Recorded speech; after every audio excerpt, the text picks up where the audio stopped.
Back to the channel. In the previous video, we talked about a few of the ensembles, like the canonical ensemble, the microcanonical ensemble, and constant temperature, constant pressure ensemble, etc. We also derived simple relationship for ideal gas for some physical properties.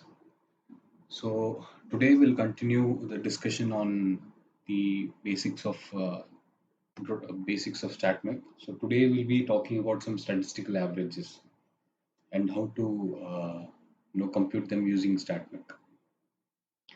So the first question that arises is what's the point of uh, what's the point of doing all these mathematical calculations for the system, right? So that's the first question that arises.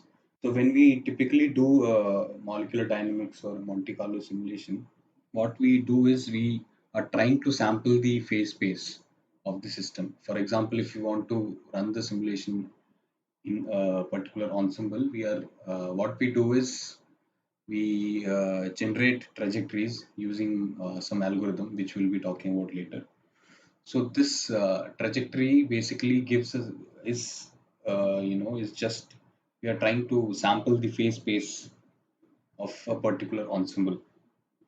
So the question is, how do you measure some properties from a simulation, right?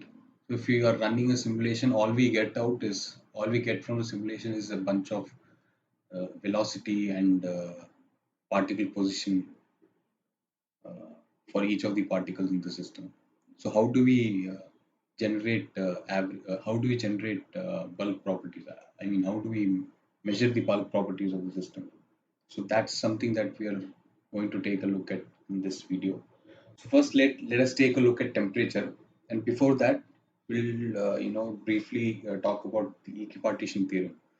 So equipartition theorem states that at equilibrium, any energy that appears quadratically for a given degree of freedom contributes half kBT to that degree of freedom. So, for example, if you take the kinetic energy which appears quadratically, is given by half m. So let's talk about a particular component of the velocity, the x component for a particle. So it says that this should be equal to half kBT,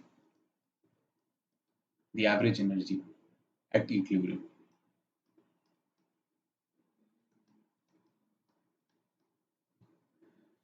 Right. So this just gives us that m is to kBT. Let's take another look at it.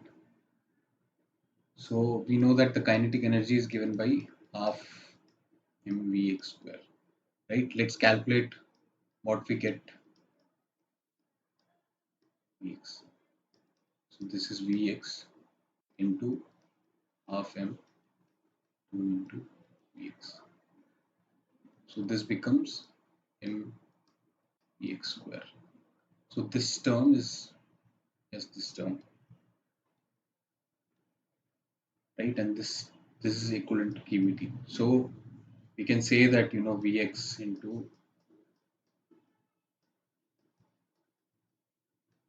this is a very general formulation for the equipartition theorem. And to generalize it in all coordinates in all the particles, we can write it like this.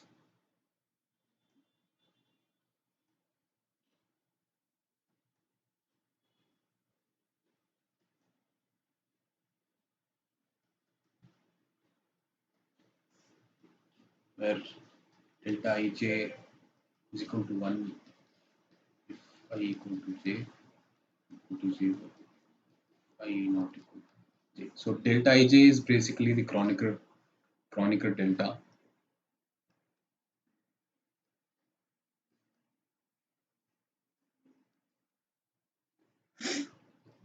So, and this x can be anything. For example, this x can be either velocity or the coordinate, right? It's a general representation of these terms. So let's first take the kinetic energy. This is the Hamiltonian of the system. So we already know that the Hamiltonian is comprised of k, which is a function of the velocities, and the potential energy, which is a function of the coordinates. And let's first take the kinetic energy.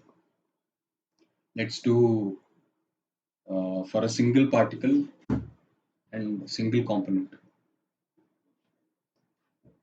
dou h by dou vx.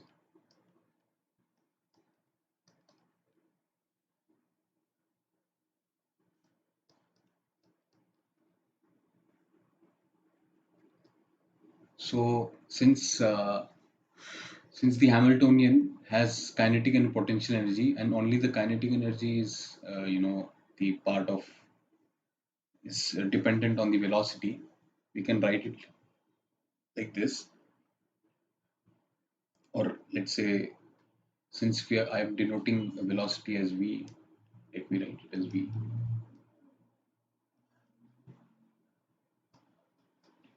Okay,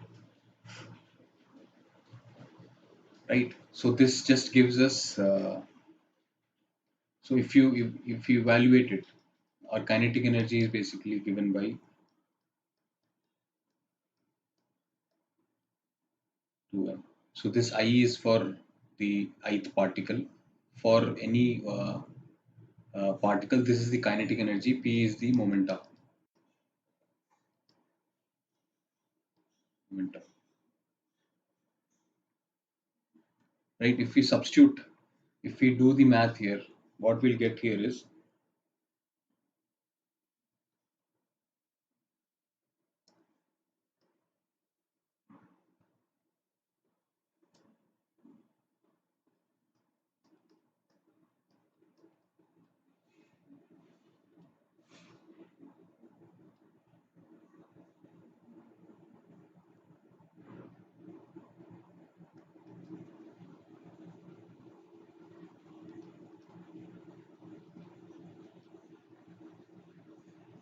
right. And if we want to write this for all the coordinates and all the particles, we have to sum it over all the components, right?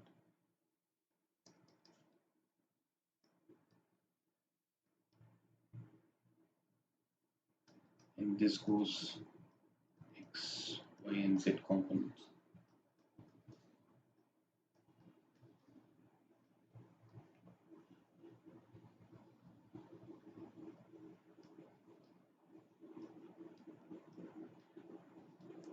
And in the right hand side, so this is for, remember, this is for all the particles in all the coordinate dimensions. So this will be 3n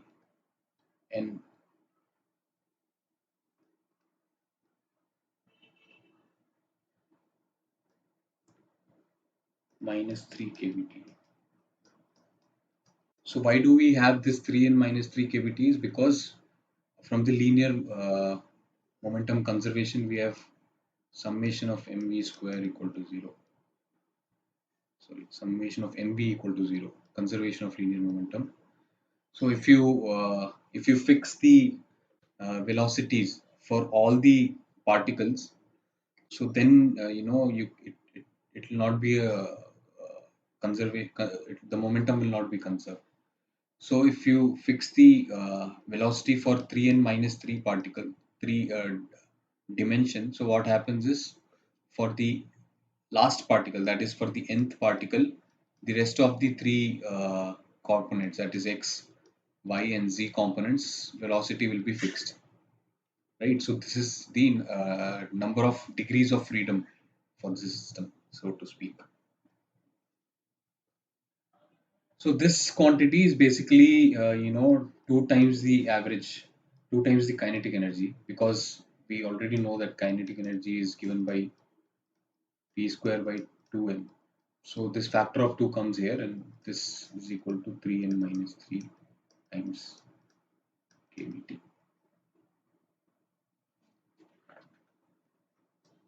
Right, so temperature is just the,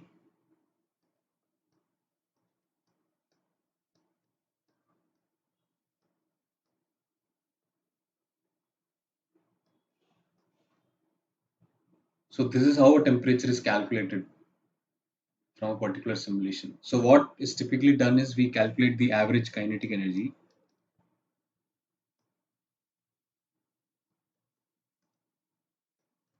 for all the n particles using all the components of velocity. And once we have the average kinetic energy, we can plug it in this equation and calculate the temperature of the system.